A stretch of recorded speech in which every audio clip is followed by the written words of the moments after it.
छोटे से गांव में गुड़िया अपनी माँ के साथ रहती थी। गुड़िया की माँ दिन रात खेतों में मेहनत करती थी। धूप हो या बारिश, कभी अपने काम से पीछे नहीं हटती थी, क्योंकि उसके दिल में बस एक ही सपना था कि उसकी बेटी पढ़ लिख कर एक दिन बड़ा नाम कमाए और उसकी जिंदगी की सारी परेशानियां दूर कर दे। माँ, मैं कॉलेज जा रही हूँ। ठीक है बेटा, ध्यान से जाना और हाँ, पढ़ाई पर पूरा ध्यान देना। तुम्हारी पढ़ाई ही तो हमारी सबसे बड़ी उम्मीद है। हाँ माँ, आप चिंता मत करो, मैं मेहनत करूँगी। शाम को मिलते हैं। ठीक है बेटा। माँ की आंखों में थकान जरूर थी, लेकिन अपनी बेटी के सपनों के लिए वो हर दर्द सहने को तैयार थी। दिन भर की मेहनत और थकान के बाद शाम का यही समय था जब माँ और बेटी एक साथ बैठकर सुकून के 2 पल जी लिया करती थीं। माँ, आप दिन भर इतना काम करती हो, आपको थकान नहीं होती क्या? सुबह से लेकर शाम तक बस खेतों में ही लगी रहती हो। मुझे अच्छा नहीं लगता आपको ऐसे मेहनत करते हुए देखना। अरे पगली, थकान तो होती है बेटा, लेकिन जब मैं तुम्हें पढ़ते हुए देखती हूँ ना, तो सारी थकान अपने आप दूर हो जाती है।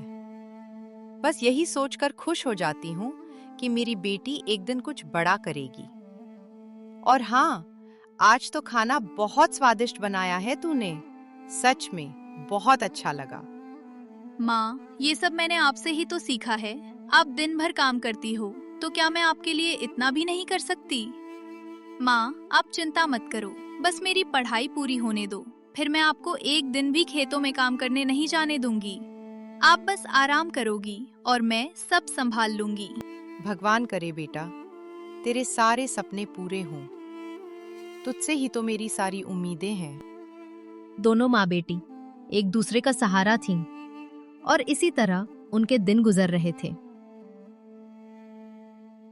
अगले दिन सुबह सब कुछ पहले जैसा ही था, लेकिन शायद किस्मत को कुछ और ही मंजूर था। बेटा, मैं खेत पर जा रही हूँ, तुम अपनी पढ़ाई अच्छे से करना। ठीक है माँ, आप ध्यान से जाना और ज्यादा काम मत करना। अरे पगली, काम नहीं करूंगी तो घर कैसे चलेगा? इतना कहकर माँ जाने लगती है, लेकिन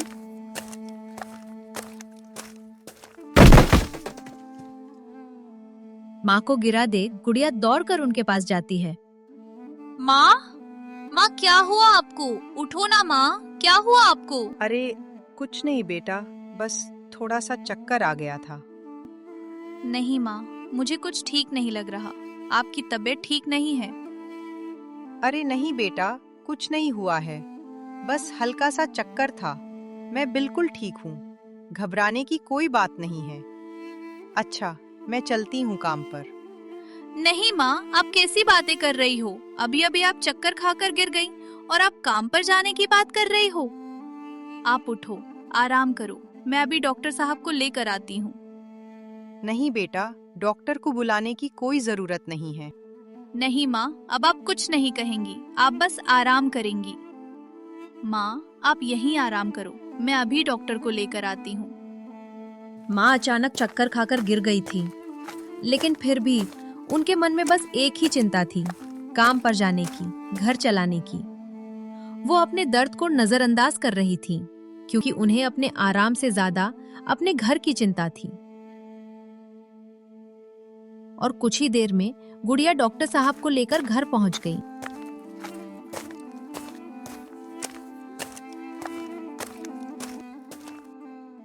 डॉक्टर माँ का हाल देख रहे थे और इधर गुड़िया मन ही मन घबराई हुई थी।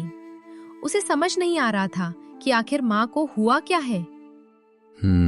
बेटा, तुम्हारी माँ की तबीयत ठीक नहीं लग रही है। क्या हुआ डॉक्टर साहब? कोई खतरे की बात तो नहीं है ना? नहीं बेटा, अभी कोई खतरे की बात नहीं है, लेकिन तुम्हारी माँ बहुत कमजोर हो चुकी है। इनकी उम्र के हिसाब से अब इन्हें इतना भारी काम नहीं करना चाहिए। अगर इन्होंने अब भी आराम नहीं किया तो आगे चलकर परेशानी बढ़ सकती है। नहीं डॉक्टर साहब, मैं बिल्कुल ठीक हूँ, मुझे कुछ नहीं हुआ। मैं आराम करूंगी तो घर कैसे चलेगा?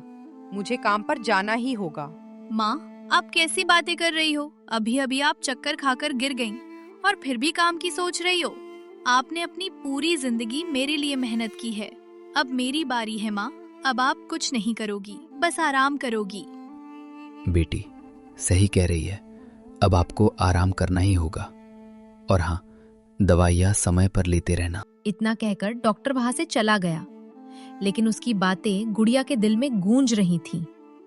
माँ, अब आप कहीं नहीं जाओगी, आप बस आराम करोगी। लेकिन बेटा, तेरी पढ़ाई का खर्चा, घर का खर्चा कैसे चलेगा? माँ, आप उसकी बिल्कुल चिंता मत करो, सब कुछ संभाल लूंगी मैं, बस आप जल्दी ठीक हो जाओ। उस दिन पहली बार गुड़िया ने अपने ऊपर इतनी बड़ी जिम्मेदारी महसूस की थी।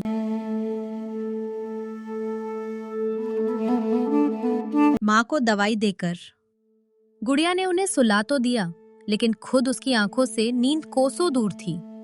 वो पूरी रात यही सोचती रही कि आखिर अब वो क्या करे, कैसे घर भी संभाले और अपनी पढ़ाई भी। काफी देर सोचने के बाद आखिरकार गुड़िया ने एक फैसला कर लिया था। अगली सुबह एक नई उम्मीद और नए हौसले के साथ गुड़िया अपने काम में जुट गई। अरे बेटा, ये इतने सारे फल, क्या कर रही हो तुम? माँ, मेरे पास कुछ पैसे जमा थे, मैंने उन्हीं से ये फल खरीदे हैं। मैं सोच रही हूँ कि आज से फलों का ठेला लगाऊं। अरे बेटा, ये सब तुम्हारा काम नहीं है। इतना पढ़ लिख कर क्या तुम ये सब करोगी? माँ, काम में कैसी शर्म, कोई काम छोटा या बड़ा नहीं होता। और मैं अपनी पढ़ाई भी जारी रखूंगी और काम भी करूंगी। ठीक है बेटा, जैसा तुझे सही लगे, लेकिन खुद को ज्यादा मत थकाना। मैं बहुत जल्द ठीक हो जाऊंगी। माँ, आप बस अपना ध्यान रखो, बाकी सब मैं संभाल लूंगी। उम्मीदों से भरे दिल के साथ गुड़िया अपने छोटे से ठेले को लेकर बाजार की ओर चल पड़ी। उसे लगा था कि आज से उसकी मुश्किलें कम हो जाएंगी, लेकिन असली परीक्षा तो अब शुरू होने वाली थी। आखिरकार गुड़िया बाजार पहुंच ही गई, दिल में ढेर सारी उम्मीदें लिए। उसने भी अपना छोटा सा ठेला बिच बाजार में लगा लिया। गर्मा गर्म समोसे ले लो, 10 के 10 समोसे ले लो। गर्मा गर्म समोसे ले लो, 10 के 10 समोसे ले लो।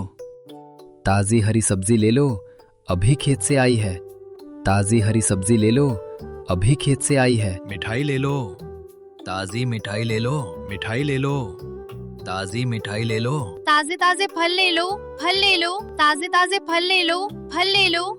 लोग आते, देखते और आगे बढ़ जाते, लेकिन गुड़िया के ठेले पर कोई रुकने को तैयार नहीं था। अरे, ये तो गुड़िया है ना, जो रोज कॉलेज जाती थी।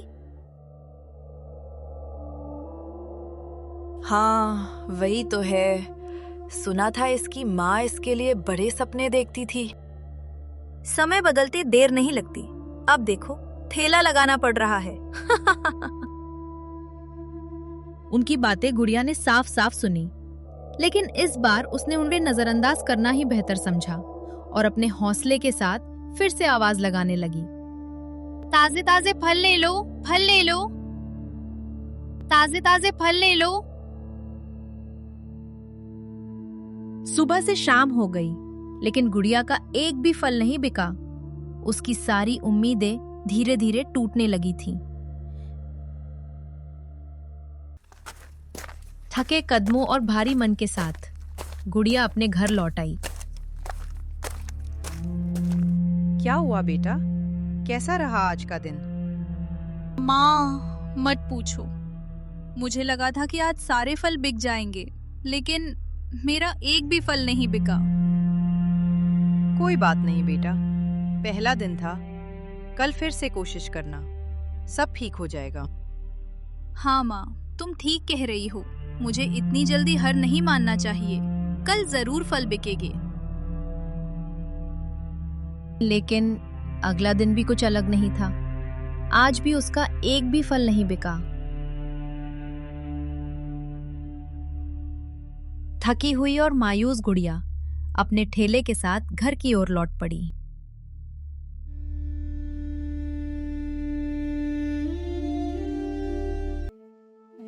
थकी हुई और मायूस गुड़िया घर तो लौट आई थी, लेकिन उसके मन में कई सवाल अभी भी बाकी थे। माँ को दवाई देकर और सुलाने के बाद गुड़िया ने भी सोने की कोशिश की, लेकिन आज उसकी आंखों से नींद कोसों दूर थी। बार बार उसके मन में वही ख्याल आ रहा था कि आज भी उसका एक भी फल नहीं बिका। अब क्या होगा? इतने सारे फल अगर ऐसे ही पड़े रहें तो धीरे धीरे खराब हो जाएंगे।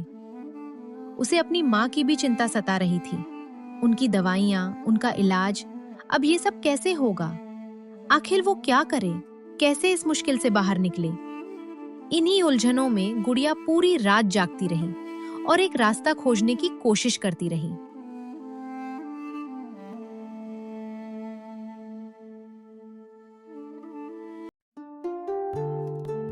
अगली सुबह एक नए विचार और नए हौसले के साथ गुड़िया उठ चुकी थी और अपने काम में लग गई थी। अरे बेटा, तुम ये क्या कर रही हो? माँ, मैंने आज कुछ नया सोचा है।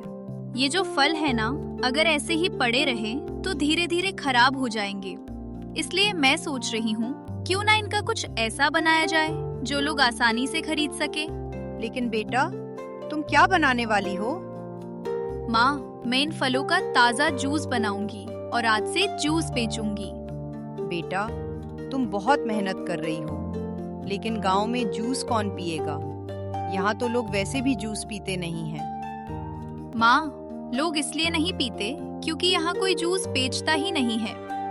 अगर हम कुछ नया करने से डरेंगे तो आगे कैसे बढ़ेंगे? किसी को तो शुरुआत करनी ही पड़ेगी ना। बात तो तेरी सही है बेटा, लेकिन ध्यान रखना, खुद को ज्यादा थकाना मत। आप बस चिंता मत करो माँ, इस बार कुछ अच्छा जरूर होगा। इस बार गुड़िया ने सिर्फ मेहनत ही नहीं बल्कि कुछ नया करने का हौसला भी दिखाया था। गुड़िया ने हार नहीं मानी और एक नई उम्मीद के साथ वो फिर से अपने जूस का ठेला लेकर बाजार की ओर चल पड़ी। एक नई उम्मीद और हौसले के साथ गुड़िया अपने जूस का ठेला लेकर बाजार पहुंच गई और पूरे विश्वास के साथ उसने जूस बेचना शुरू कर दिया। ताजे फलों का जूस ले लो, ठंडा ठंडा जूस ले लो। ताजे फलों का जूस ले लो, ठंडा ठंडा जूस ले लो। लेकिन रोज की तरह आज भी सुबह से दोपहर हो गई और उसके ठेले पर कोई भी रुकने को तैयार नहीं था। लोग आते, देखते और बिना कुछ लिए ही आगे बढ़ जाते। ये सब देखकर गुड़िया धीरे धीरे परेशान होने लगी थी। उसे समझ नहीं आ रहा था कि क्या करे। ऐसे तो ये जूस खराब हो जाएगा। क्यों ना आज लोगों को चखा कर देखा जाए। और तभी गुड़िया के मन में एक आइडिया आता है और वो फ्री में जूस बेचना शुरू कर देती है। फ्री में जूस ले लो, आओ चख कर देखो।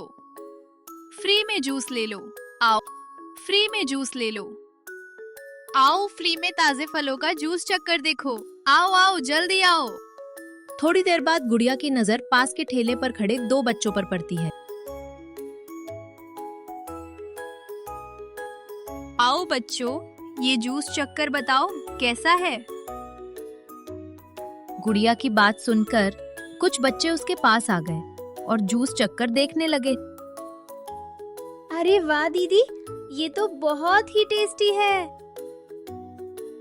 दीदी, हमें एक ग्लास और मिलेगा क्या? हाँ हाँ, क्यों नहीं, लो। बच्चों की बातें सुनकर आसपास के लोग भी उत्सुक होकर वहां आने लगे। बेटा, जरा हमें भी चखाओ, कैसा है तुम्हारा जूस? जी माँ जी, ये लीजिए। अरे वाह बेटा, इसका स्वाद तो बहुत ही बढ़िया है। एक काम करो, मेरे लिए 4 गिलास जूस दे दो। शुक्रिया माँ जी, अभी पैक कर देती हूँ। ये लीजिए माँ जी। अच्छा बेटा, कितने रुपए हुए? माँ जी, ये तो मैं सबको फ्री में चखने के लिए दे रही हूँ। नहीं बेटा, ये तुम्हारी मेहनत है और मेहनत की कीमत जरूर होनी चाहिए। बताओ कितना हुआ? माँ जी, 1 गिलास के 10 रुपए। लो बेटा, ये रहे 40 रुपए। धन्यवाद माँ जी। आज पहली बार गुड़िया की मेहनत की असली कीमत लगी थी और यही उसके नए सफर की शुरुआत थी।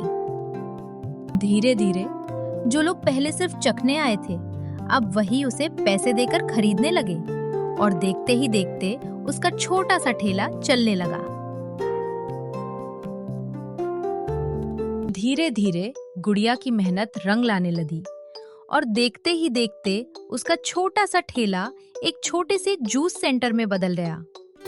आज उसी गांव में गुड़िया का जूस सेंटर था, जहां लोग दूर दूर से उसका जूस पीने आते थे। जब तू छोटी थी ना, तब सोचा भी नहीं था कि एक दिन तू इतनी बड़ी जिम्मेदारी उठा लेगी। आज तूने मुझे गर्व से सिर उठाने का मौका दे दिया। माँ, जो कुछ भी मैंने सीखा है वो सब आपसे ही सीखा है। आपने हमेशा मुझ पर भरोसा रखा और मुझे कभी हार मानना नहीं सिखाया। आपने अकेले ही मुझे पढ़ाया लिखाया। इतनी मुश्किलों के बावजूद कभी हिम्मत नहीं हारी। माँ, आप ही मेरी सबसे बड़ी प्रेरणा हो और ये सब आपकी ही मेहनत का फल है। ये तो बस शुरुआत है माँ, अब आप बस आराम करो। हार मत मानो, खुद पर भरोसा रखो और कोशिश करते रहो, क्योंकि कोई काम छोटा नहीं होता और हर छोटी शुरुआत एक बड़ी सफलता की शुरुआत होती है।